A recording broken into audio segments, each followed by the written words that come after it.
Dear students, আজকে তোমাদের second পেপারের ইন্টারমিডিয়েটের 6 নং অপশনটা নিয়ে আলোচনা করব, ট্রান্সফরমেশন অফ সেন্টেন্সেস। তো ট্রান্সফরমেশন অফ সেন্টেন্সের মধ্যে কিছু অপশন আছে, যেমন number 1 affirmative two negative,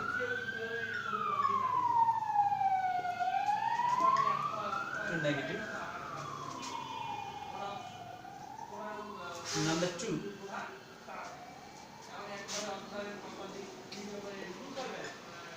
affirmative to interrogative,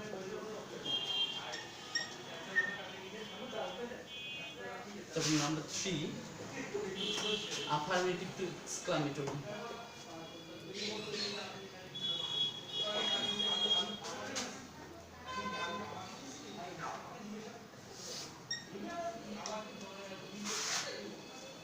এই তিনটা অপশন। এর বাইরেও কিছু আছে, অ্যাফার্মেটিভ টু অপটেটিভও হয়, অ্যাফার্মেটিভ টু ইম্পারেটিভও হয়, কিন্তু তো মূলত এই তিনটাই ইম্পর্টেন্ট। পাশাপাশি আরও কিছু আছে, ডিগ্রি আছে, তারপর ভয়েস আছে। তো আমি সর্বপ্রথম অ্যাফার্মেটিভ টু নেগেটিভ থেকে শুরু করব। সর্বপ্রথম affirmative two negative. Affirmative two negative যে সেন্টেন্সগুলো আমরা সাধারণভাবে অ্যাফার্মেটিভ টু নেগেটিভ জানি যে হ্যাঁ বোধককে না বোধক করতে হয়, কিন্তু এখানে উইথাউট চেঞ্জিং মিনিং আসে। উইথাউট চেঞ্জিং মিনিং বলতে অর্থের কোনো পরিবর্তন করা যাবে না। তো এখানে কিছু রুলস আছে, সম্ভবত অ্যাফার্মেটিভ টু নেগেটিভে দেখা যায় 18 থেকে 20টা বা তারও বেশি রুলস আছে। মূলত এই রুলসগুলো নিয়ে আজকে আমি তোমাদের আলোচনা করব। সর্বপ্রথম affirmative two negative. Affirmative two negative কিছু রুলস দিচ্ছি, সেই রুলসগুলো নিয়ে আজকে আমি ডিসকাস করব। নাম্বার 1, তো অ্যাফার্মেটিভ টু নেগেটিভের ফার্স্ট রুলস হচ্ছে অনলি দিয়ে। অনলি দিয়ে যদি সেন্টেন্স এ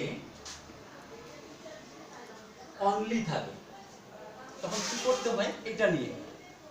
তো তোমরা অবশ্য মনে হয় জানো যে অনলি 3টা রুলস আছে, একটা হচ্ছে ব্যক্তিবাচক, একটা হচ্ছে বস্তুবাচক, আর একটা হচ্ছে সংখ্যাবাচক। তো সর্বপ্রথম আমরা 3টা রুলস আমি একবারই ডিসকাস করে দিচ্ছি। অনলি যখন ব্যক্তিবাচক হয়,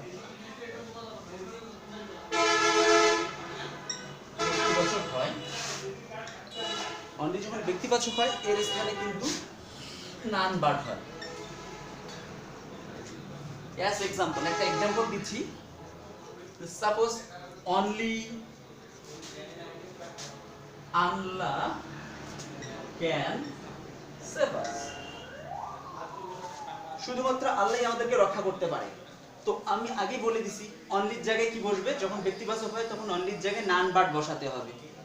তো মনে রাখবা অনলি যদি দেওয়া আছে তাহলে অনলির জায়গায় আমরা কি বসাবো, যে অনলিটা উঠে যাবে, অনলি আর থাকবে না। তো অনলির জায়গায় শুধু নান বার্ড বসায় দাও, নান বার্ড আল্লাহ ক্যান সেভ আস। এইটাই অনলির এটা ব্যক্তিবাচক, তবে আল্লাহকে ব্যক্তিবাচকের মধ্যেই ধরা হয়, মনে রাখবা। আর একটা এক্সাম্পল দিই আল্লাহ বাদে। Only the student has passed in the exam। আগের রুলসের মতোই, মানে আগেরটার মতোই, এক্সাম্পলটার মতোই, শুধু অনলির জায়গায় কি বসাই দিব, যে নান বার্ড। তাহলে অনলির জায়গায় নান বার্ড বসাই দিই।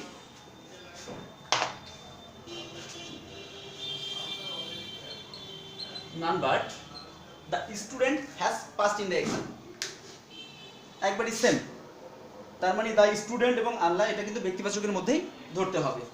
আমি এবার অনলি আরেকটা জিনিস একসঙ্গে যেহেতু সলভ করে দিচ্ছি, আরেকটা জিনিস মনে রাখবা যে অনলি যখন ব্যক্তিবাচক, অনলি আর অ্যালোন এরা হচ্ছে যমজ ভাই। যেখানে অনলি থাকে নান বার্ড বসে, অ্যালোন যেখানে থাক সেখানে অ্যালোন ইকুয়াল টুও কিন্তু নান বার্ড বসবে, মনে থাকবে। নাম অ্যালোন দিয়ে আর একটা एग्जांपल দিই, যেহেতু না অনলি দিয়ে দেওয়া হয়েছে,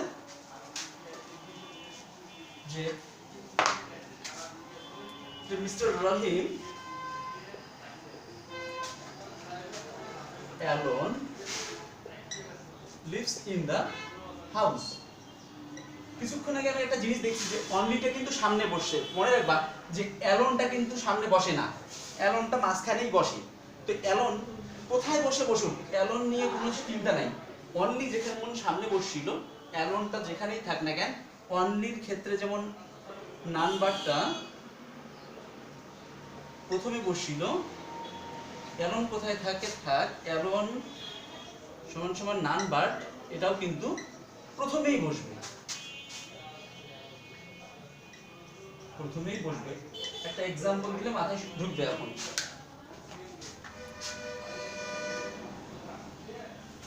এক্সাম্পল দেই যে মিস্টার, এক্সাম্পল একটা বুঝিয়ে দিয়েছিলাম, Mister Rahman alone lives in the house. Example হিসেবে আমাদের নিয়মটা কি দাঁড়াচ্ছে, only equal to number, alone equal to number. কখন বলছি যে প্রথমেই বসবে, তাহলে number Mister Rahman lives in the house, বাকিগুলো কিন্তু আনচেঞ্জড অবস্থায় থাকবে। আবার ভুল করে যে নাম্বারটা অ্যালনের জায়গায় বসাইও না, যে লিখিও না যে মিস্টার রহমান নাম্বার, এই কখন লেখা যাবে না। নাম্বারটা কখন বসবে, সেন্টেন্সের শুরুতে বসবে, মনে থাকে জানো। এটা কিন্তু এলো ব্যক্তিবাচকের ক্ষেত্রে। এবার আমরা একটা আসবো বস্তুবাচকের এক্সাম্পলে।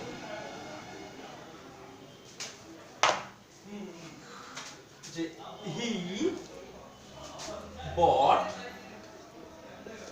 only a pen, এখানেও কিন্তু অনলি আছে, কিন্তু প্রশ্ন হলো এটা বস্তুবাচক, এখানেও কি নাম্বার বসাবো? তো হি বট, যে অনলিটার জায়গায় যদি নাম্বার প্রথমে দাও, যে number he bot a pen বা আ পেন, এখানে কিন্তু এ উচ্চারণ করবে না, আ উচ্চারণ করবা। তো অনলির জায়গায় কিন্তু নাম্বার আসবে না। বস্তুবাচক হলে কি বসবে, বস্তুবাচক হলে মনে রাখবে এটা নাম্বার না, বসবে নাথিং বাট। স্টুডেন্টস, তাহলে আগেরটা ব্যক্তিবাচক হলে নাম্বার আর বস্তুবাচক হলে nothing but. Is it clear? এখন আমি একটা एग्जांपल দিই, কিন্তু অলরেডি লিখে ফেলছি যে হি বট অনলি আ পেন, তাহলে অনলির জায়গায় কি বসবে? ও হ্যাঁ, নাম্বার আমরা কখন বসাইছি, যে নাম্বার সেন্টেন্সের শুরুতে বসাইছি, কিন্তু এখানে একটা মজার বিষয়, এখানে কিন্তু প্রথমে বসবে না, যেখানেই অনলি সেখানেই আমরা নাথিং বাট বসাবো। যে হি বট নাথিং বাট আ পেন। ওটা ক্লিয়ার? এবার হচ্ছে আমাদের 3 নাম্বার জিনিস। এতক্ষণে একটা ব্যক্তিবাচক করাইলাম, একটা বস্তুবাচক করালাম, এখন কিন্তু আমি আসবো সংখ্যাবাচকের ক্ষেত্রে। সাপোজ মনে করো সংখ্যাবাচক অনলি থাকলোই, এখানেও কিন্তু অনলি থাকবেই, কিন্তু অনলি ইকুয়াল টু কি বসবে সেটা আমি একটা एग्जांपल দেওয়ার পর ওখানে যাব। দেখো যে he is only 10 years old, এটা অনলির পর 10 আছে, সংখ্যাবাচক বোঝাই যাচ্ছে। তো এখানে নাম্বারও আসবে না, নাথিং বারও আসবে না, কি আসবে? এখন প্রশ্ন হলো, মনে রাখবা হয় নট মোর দ্যান বা নট লেস দ্যান।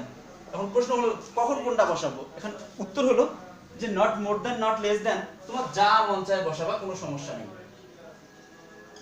যেটাই বসাবা সেটাই রাইট। তাহলে ও হ্যাঁ, এখন কোথায় বসাবা, সামনে বসাবো না অনলির জায়গায়? এখন উত্তর হলো যে অনলি যেখানে থাকবে সেখানেই বসবে।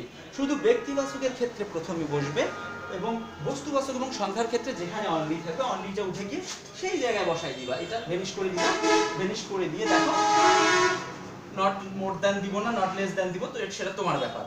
নট মোর দ্যান, তাহলে he is not more than 10 years old. Clear? এবার আমি আসতেছি 3 নাম্বার রুলসে। ও সরি, 3 নাম্বার না, এটা তো অনলিতে 3টা পড়াইছি। এবার নেক্সট রুল আসতেছে 2 নাম্বার। যদি সেন্টেন্সে কি কি থাকে, যে have to, oblique has to, oblique must থাকে, এগুলো কিন্তু তিনজনই যমজ ভাই। এই ক্ষেত্রে থাকলে কি বসাবো? এই ক্ষেত্রে থাকলে একটা জিনিস মনে রাখবা, ক্যান নট বাট বসে। যেখানে হ্যাভ টু থাকবে, হ্যাজ টু থাকবে, মাস্ট থাকবে, ক্যান নট বাট প্লাস ভার্বের বেস ফর্ম, ভার্বের বেস ফর্ম নিয়ে তো কোনো সমস্যা নাই, তোমরা ইন্টারভিউ স্টুডেন্ট অবশ্যই জানো যে ভার্বের বেস ফর্ম। তাহলে একটা এক্সাম্পল দেই, এক্সাম্পলটা দিলে ক্লিয়ার হবে এখন। যে he, example he must do it. এখন প্রশ্ন হলো স্যার মাস্টের জায়গায় আমরা মাস্ট যদি না, মানে একটা এক্সাম্পলের ক্ষেত্রে আমি তিনটা দিয়ে বুঝে দিচ্ছি। হি দিলাম, হি এর পর তো হ্যাভ টু হবে না, হি এর পর কি হ্যাভ টু হয়? হয় না, হ্যাজ টু হয়। তো হি মাস্ট দিলাম অথবা একসঙ্গে দিই হ্যাজ টু ডু ইট, একসঙ্গে দুইটা দিলাম। যদি হি না দিয়ে দে দিতাম তাহলে দিতে পারতাম, দে মাস্ট অথবা হ্যাভ টু ডু ইট। তো এক্সাম্পলটা কি দাঁড়াচ্ছে, মাস্টের জায়গায় কি বসবে? Can not but. তাহলে হি, এই দুইটা পুরোটা যে কোনো একটা থাকবে কিন্তু পরীক্ষায়, দুইটাই থাকবে না। হি ক্যান নট বাট ডু ইট। তবে মজার বিষয় হচ্ছে যখন উল্টো দিকে থাকে তখন ক্যান নট না থেকে আরেকটা জিনিস থাকতে পারে, আর সেটা কি সেটা আমি ক্লিয়ার করে দিচ্ছি। দেখো সেন্টেন্সে যদি থাকে হি মাস্ট ডু ইট দিলাম, ক্যান নট বাট ছাড়াও আরেকটা জিনিস বসতে পারে মাস্টের জায়গায় বা হ্যাভ টু বা হ্যাজ টু এর জায়গায়, কি সেটা? যে হি ক্যান নট বাট না বসায় আমরা একটা জিনিস বসাতে পারি ক্যান নট হেল্প। এখন প্রশ্ন হলো ক্যান নট হেল্পের পর সবকিছু ঠিক থাকবে কি না? মনে রাখবা ক্যান নট হেল্পের পর verb plus main verb plus I N G হয়, মেইন ভার্ব প্লাস আইএনজি হয়। তাহলে he can not but do it, তাহলে এইটা কি এইখানে যদি আমি एग्जांपल হিসেবে দেই তাহলে চেঞ্জ করতে হচ্ছে কি ক্যান নট, এখানে আছে ভার্বের জায়গায় হেল্প বসবে আর ডুটা ডুইং হয়ে যাবে। মনে থাকবে যে he can not help doing it. I think it is clear. এরই আরেকটা জিনিস আছে, এতক্ষণ must have to has to করাইছি, যদি আসে যে he had to do it তখন কি করবা? ওখানে তো হ্যাভ টু আর হ্যাজ টু করছি কিন্তু কিন্তু এখানে আছে কি হ্যাড টু, এক্ষেত্রে কি করবা? এক্ষেত্রে হচ্ছে যে হ্যাড তো পাস্ট ফর্ম কিন্তু হ্যাভ টু হ্যাজ টু তো প্রেজেন্ট ফর্ম, তাহলে হ্যাভ টু জায়গায় কি বসবে? হ্যাড টু জায়গায় নিঃসন্দেহে তোমরা বসাবা ক্যানের পাস্ট ফর্ম কুড। তাহলে he could not but do it. আর একটা তো জানোই যে কুড নট থাকলোই, বাট যদি না থাকে হেল্প থাকে তাহলে কি বসবে? হি could not help doing it. Clear? এখন আমি এটাকে বাদ দিলাম, কয়টা রুলস গেছে? অনলি তিনটা রুলসই একটার মধ্যে দিলাম। এক নাম্বার মাস্টের একটা must, have to, has two, had to সবগুলো একটার মধ্যে ধরলাম, তাহলে 2 নাম্বার। এটা হচ্ছে আমরা 3 নম্বরে আসতেছি। 3 নাম্বারটা রুলসটা একটু মনোযোগ সহকারে দেখবা। যদি সেন্টেন্সে সামটাইমস থাকে,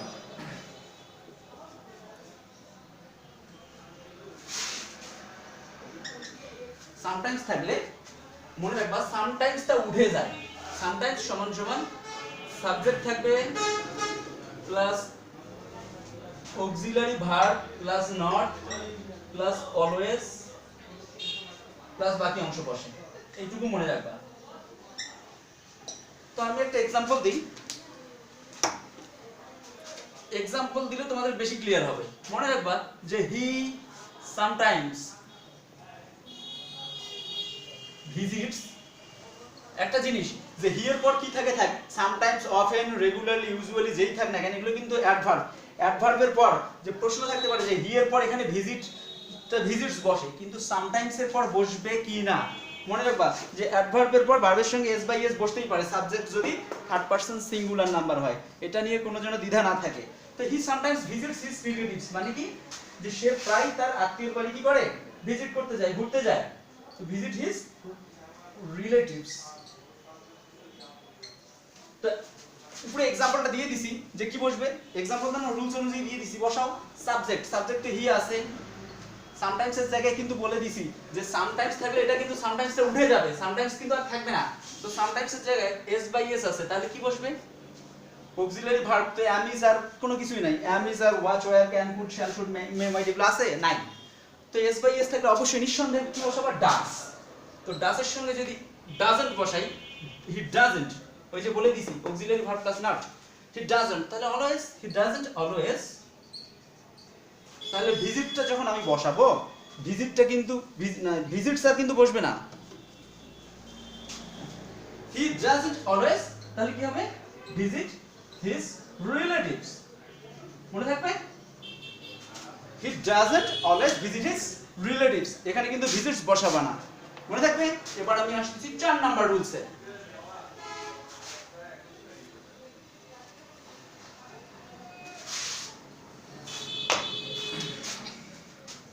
মনে রাখবা সেন্টেন্সে যদি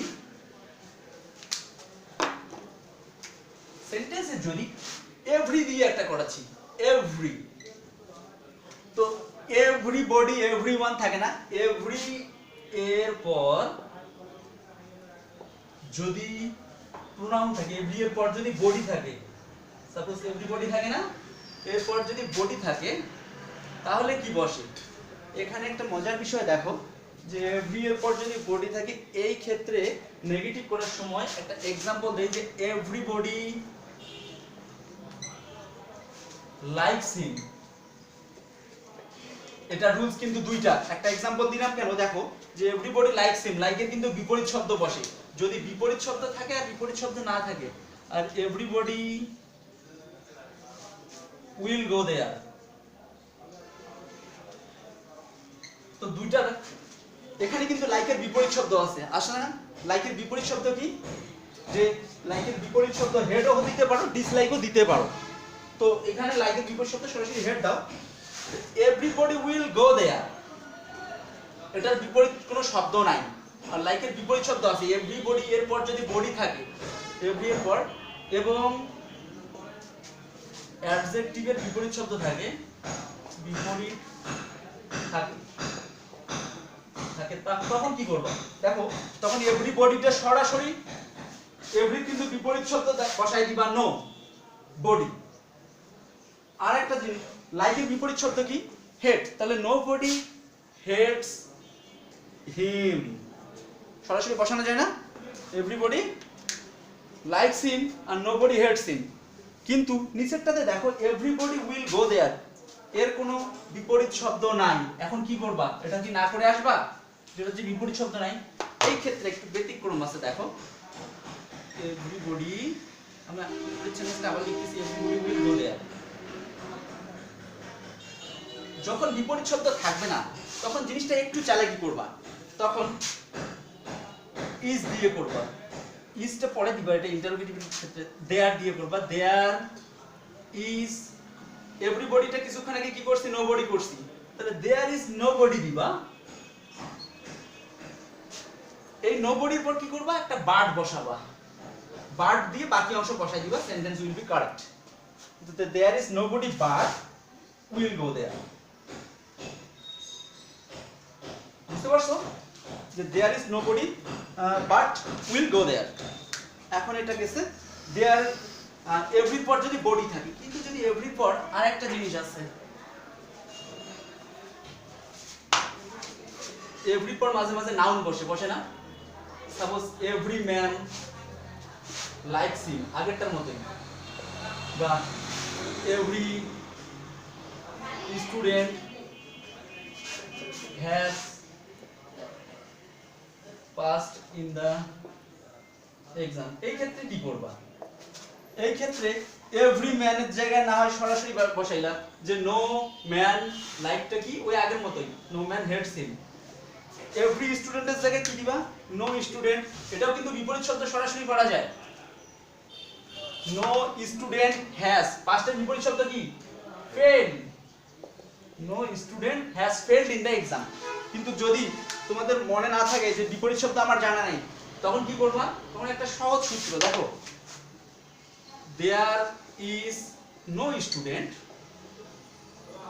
দেয়ার ইজ নো স্টুডেন্ট, ওই যে দেয়ার দিয়ে করবা, বার্ড দিয়ে দিবা, বার্ড থেকে এই যে হ্যাজ থেকে বাকি অংশ, bird has passed in the exam, মনে রাখবা বার্ডটা কিন্তু বিপরীত অর্থ সব সময় প্রকাশ পায়, but passed, bird has passed in the exam, বাকি অংশ দিয়ে বসাই দিবা, বুঝতে পারছো?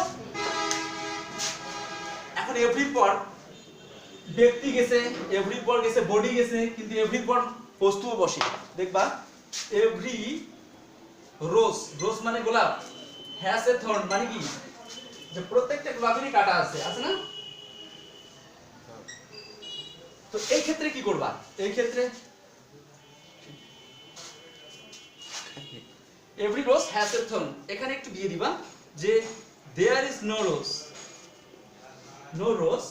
এখানে কিন্তু তখন ইয়া দেওয়া যাবে না, যে বার্ড দেয়া যাবে না, কারণ এটা বস্তুবাচকের ক্ষেত্রে দেয়ার ইজ নো রোজ এখানে বার্ড না দিয়ে কি দিবা? উইথআউট দিবা, তখন কিন্তু হ্যাজটা বসবে না, উইথআউট এ থর্ন। মনে থাকবে?